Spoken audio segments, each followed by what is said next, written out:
bomoni sikoyo momi pandi ndungo na sikoyo pandi na longo sikoyo sotona na sala ndambu na loso ndambu mumona awawa matungulu na kati na poivron matungulu na kati ta pondu de besa ba resho matungulu na kati yango na poivron abomoni na tiewana bomoni yango sikoyo na linginde na bana ko kalinga yango na linginde na bana ko kalinga ngo na bani ko chabo ko bela tena tembo ye apo na utana yango mbala moko no elo bela kana yango elo le mana yango na ndo balula boye na siku na ndo ya sala na ndo balula nangu yango ko na toni pandi na ngai lakini wazuna mkamani na moto yango na kai sala ba tulo buna kati na ko balula na matuni nango na ko balula boye na matuni ndebo na balula moni moi mo ba bongo zakaka ndamu ko na loso na o loso na teguana na loso na na sala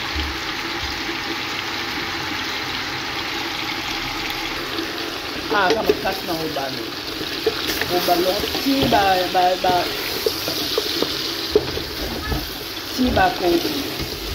ba poivron na ngana mafini na ne kolimba na kobalula kaka kokali ngoya bula kali na njongo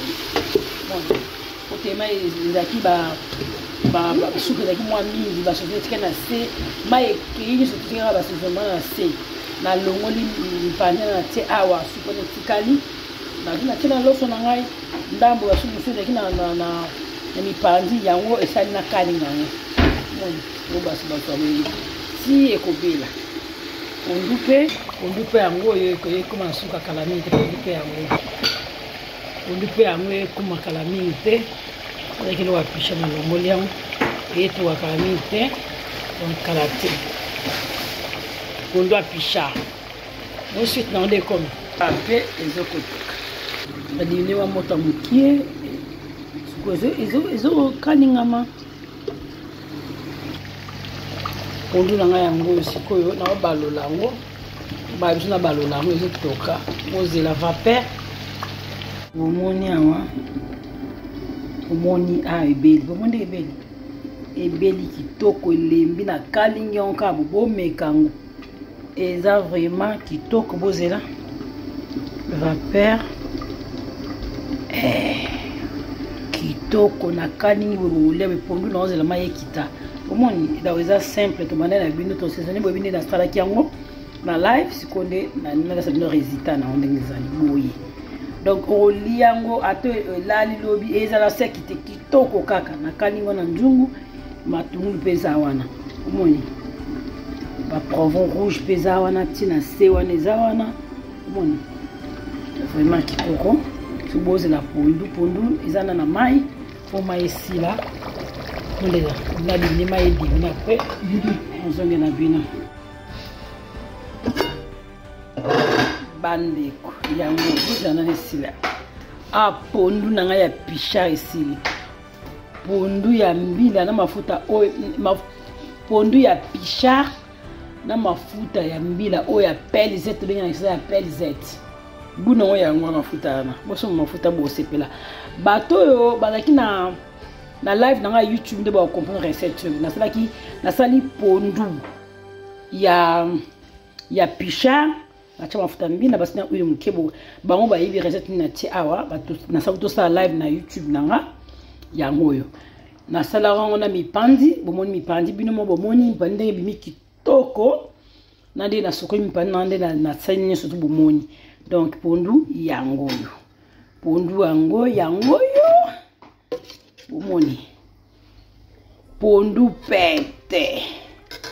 mama na ngai bozela bande ko pondu eza vraiment goût pete moko penza boboya mundeza yango pondu mafuta mbila ya pelizette wana na pichard yango bandeko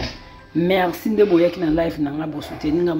na komi na zongeli ba vidéo na YouTube ça qui me couvre dans ça la vidéo ba live na YouTube te na zone non merci ande boyaki makina umeli boyaki quand même pour nous soutenir merci beaucoup